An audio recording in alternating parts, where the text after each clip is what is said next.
ಎಲ್ಲೆಲ್ಲಿ ಹೋಗಿದ್ದೀರಿ? ಏನು ವಿಷಯ ಸಂಗ್ರಹ ಮಾಡಿದ್ದೀರಿ?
ಈಗಾಗಲೇ ನಿಮ್ಮ ಕೀರ್ತಿಯ ವಾರ್ತೆಯನ್ನ ಕೇಳಲು ಸುಲಭವಾಗಿ 3 ಲೋಕವನ್ನು ಸಂಚರಿಸಿದವರು ನಾವು.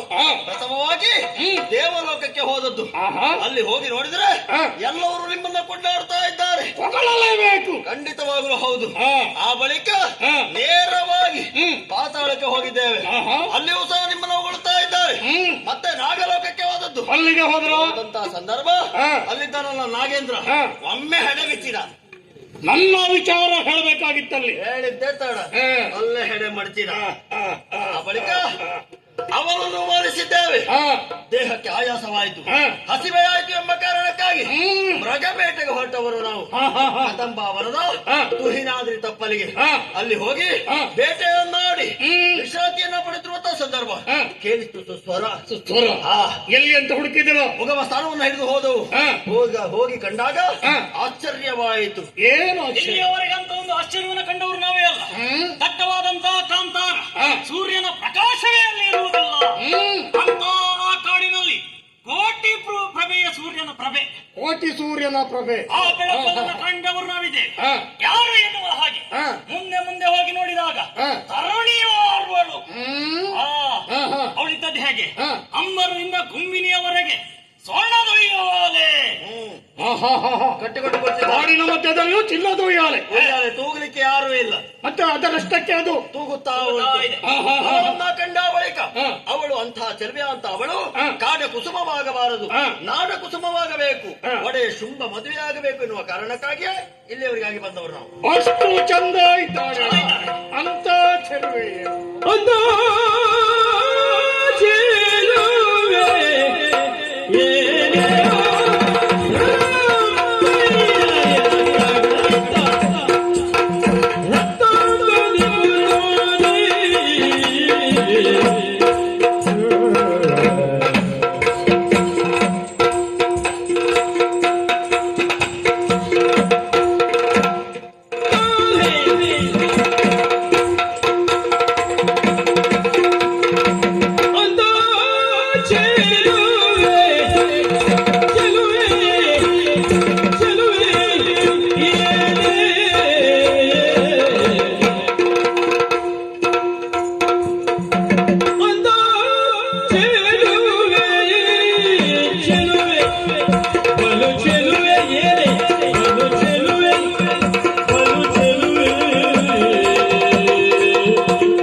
ಚೆಲುವೆ ವನದೊಳಗೆ ಹಕ್ಕಾದ ಅಂತ ಚೆಲುವೆ ವನದೊಳಗೆ ಹಕ್ಕಾದೆ ಕಾದೆಯೋಳು ರಬ್ಬೆಲ್ಲದಿಗಿಂತ ಹೀಗಿನೇ ಅಂತ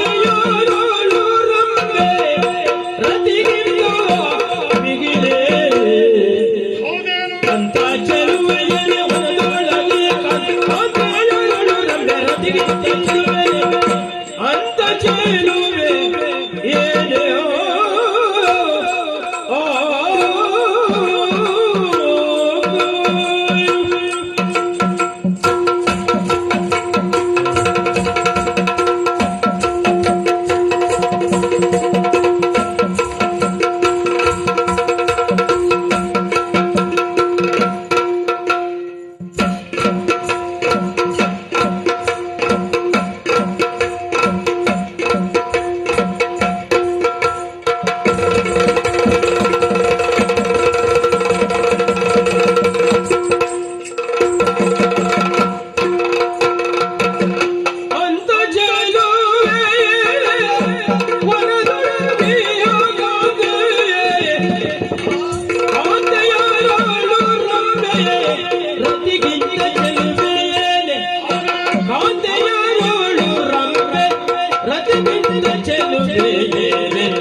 ಚೆಲುವೆ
ಸತ್ಯವೇನು?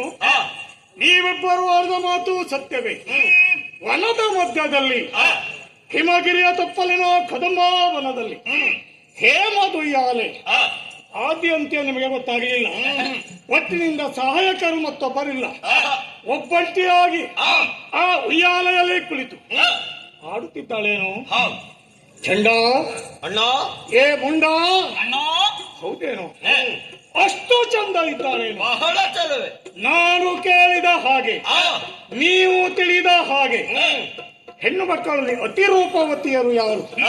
ರಂಬೆ, ಊರ್ವಶಿ, ಮೇಲಕ್ಕೆ, ತಿಲೋತ್ತಮೆ, ದೇವಕನ್ಯರು ಹೀಗೆಂದು ನಾವು ಕೇಳಿದ್ದುಂಟು.